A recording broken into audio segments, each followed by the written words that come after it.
कि कांग्रेस किसानों के नाम पर लेकर के कुर्सी की सत्ता जो है हथियाने की कोशिश कर रही है। आम किसान इस बात को समझ चुका है। इससे ये भी माने कि जैसे बड़ौदा उपचुनाव में जो हार हुई तो उसका ठीकरा चुनाव प्रभारी के सर पर नहीं फूटा। नहीं, ये कोई हार और जीत का मुद्दा एक आदमी पर प्रभारी पे नहीं होता। कोई 2/3 वोट तो अकेले भव्य बिश्नोई को मिल रहे हैं। अब 1/3 वोटों का 10-12 जगह बंटवारा होगा। अब क्या बता सकते हैं, आप बताइए कि राजनीतिक कुर्सी हथियाना चाहते हैं वो कभी कामयाब नहीं होगा। सवाल ये भी उठाया जा रहा है कि दुष्यंत चौटाला की बात करें तो वो भी यहाँ आप लोगों के बीच में नहीं पहुंच रहे हैं। हम देख रहे हैं कि बीजेपी के तमाम कार्यकर्ता हर बूथ पे हमें नजर आ रहे हैं। नमस्कार, राम राम, हरियाणा तक देख रहे हैं आप और मेरा नाम है सोनिया सत्यानीता। आदमपुर उपचुनाव को लेकर हम देख रहे हैं कि सरगर्मियां लगातार तेज हो रही हैं। मेरे पीछे आप देख रहे हैं लोगों का हुजूम यहाँ पर आपको नजर आ रहा है और लगातार हम देख रहे हैं कि हर रोज नेताओं के दौरे भी इस हल्के के अलग अलग गाँव में देखे जा रहे हैं। जेपी दलाल साहब भी इस वक्त मेरे साथ हैं। अब क्या रिएक्शन मिल रहा है फिलहाल सर जनता का? जनता यहाँ बैठी है, इनसे पूछिए। इनके चेहरे पर खुशी है और जो इनकी उम्मीद थी कि मुख्य धारा में आदमपुर हल्का आ जाएगा, कुलदीप जी ने इनके कहने से फैसला किया, विधानसभा से त्याग पत्र दिया और भारतीय जनता पार्टी ने भव्य बिश्नोई को, जो युवा हैं, शिक्षित हैं, कैंडिडेट बनाया और जनता के अंदर पूरा एक उत्साह है कि इनके क्षेत्र का प्रतिनिधित्व करने के लिए एक बहुत नौजवान शिक्षित नुमाइंदा चंडीगढ़ में पहुंचेगा। सर, बड़ौदा उपचुनाव में भी आप चुनाव प्रभारी थे, यहाँ पर भी आप चुनाव प्रभारी हैं। बड़ौदा उपचुनाव में हार हुई थी लेकिन अब जीत के लिए कितने हम माने के आश्वस्त हैं, कि किस तरह की तैयारी? देखिए, बड़ौदा उपचुनाव में भी हमने ऑल टाइम हाई वोट लिए थे। ये सही है कि उस टाइम जो कांग्रेस पार्टी थी उसने जगह जगह उत्पात करवाया, किसान आंदोलन के नाम पर हिंसा करने की कोशिश की, गली गली के अंदर कपड़े उतार के हमारे सामने किसान अपने कांग्रेसी कार्यकर्ता खड़े करते थे।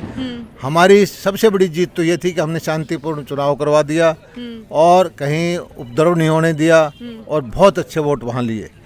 आज कांग्रेस का जो है चेहरा सबके सामने आ गया है कि कांग्रेस किसानों के नाम पर लेकर के कुर्सी की सत्ता जो है हथियाने की कोशिश कर रही है। आम किसान इस बात को समझ चुका है और यहाँ जो है आदमपुर की जनता वैसे भी हमेशा भजनलाल परिवार से जुड़ी रही है, व्यक्तिगत उनके संपर्क हैं और उसी परिवार से जो भव्य बिश्नोई आए हैं तो बहुत भारी बहुमत से वो जीतेंगे। सर, एक चुनाव में हार के बाद और दोबारा फिर चुनाव प्रभारी बनाया जाना, तो ये आपके लिए जिम्मेदारी है, चुनौती, टास्क नया? नहीं, देखिए, भारतीय जनता पार्टी में वो सारे कार्यकर्ता पन्ना प्रमुख से लेकर मंडल अध्यक्ष हैं, जिला अध्यक्ष हैं, बूथ के प्रभारी हैं, मंत्री हैं, मुख्यमंत्री हैं, सभी काम करते हैं। मैं कोई अकेला यहाँ का जिम्मेवार नहीं हूँ। हजारों कार्यकर्ता यहाँ लगे हुए हैं और ये हर गांव के अंदर बहुत ज़बरदस्त भारतीय जनता पार्टी के कार्यकर्ता हैं। हम सामूहिक रूप से मिलकर काम करते हैं और हम लगातार जनता की सेवा में रहते हैं और हमें आशा रहती है कि जनता हमें आशीर्वाद दे। इससे ये भी माने कि जैसे बड़ौदा उपचुनाव में जो हार हुई तो उसका ठीकरा चुनाव प्रभारी के सर पर नहीं फूटा। नहीं, ये कोई हार और जीत का मुद्दा एक आदमी पर प्रभारी पे नहीं होता। जीत का श्रेय भी मैं अकेला नहीं लेता। ये हमारे संगठन की जीत है और हमारे जो प्रत्याशी हैं भव्य बिश्नोई, उनकी जीत है और यहाँ पर जीत में किसी को शंका नहीं है। यहाँ पर तो ये देखना है कि कितने मार्जिन से जीत होगी। जितने ज़्यादा मार्जिन से जीत होगी उतना ही लोगों में यहाँ जो है चंडीगढ़ में। लेकिन जीत तय कर चुके हैं। जीत तो लोग सभी कहते हैं। यहाँ कोई आपको विपक्षी पार्टी है वो भी कहते हैं कि भव्य बिश्नोई जीता हुआ है।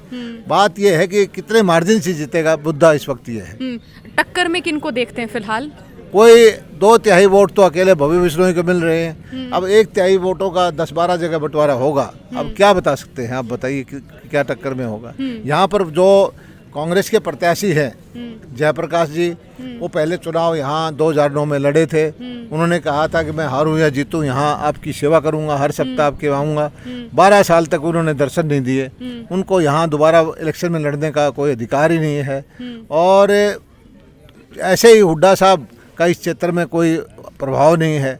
ये क्षेत्र चौधरी भजनलाल जी का व्यक्तिगत संपर्क का क्षेत्र रहा है, पारिवारिक उनके रिश्ते हैं। भारतीय जनता पार्टियों की हजारों हजारों कार्यकर्ताओं की संगठन की टीम है और उसको देखते हुए मुझे लगता है कि एक तरफा चुनाव होगा।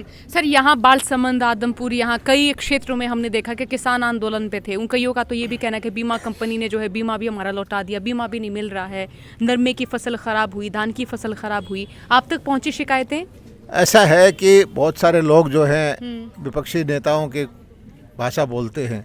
बीमा योजना 2016 में जब हम लेके आए, सबसे ज़्यादा इसका वो हुआ, विरोध हुआ। कहते रहे कि सेठ साहूकार बन जाएंगे, लेकिन बीमा कम की राशि की वजह से किसानों को बहुत फायदा हुआ है। इस आदमपुर क्षेत्र के अंदर 125 करोड़ रुपए बीमा की राशि मिल चुकी है।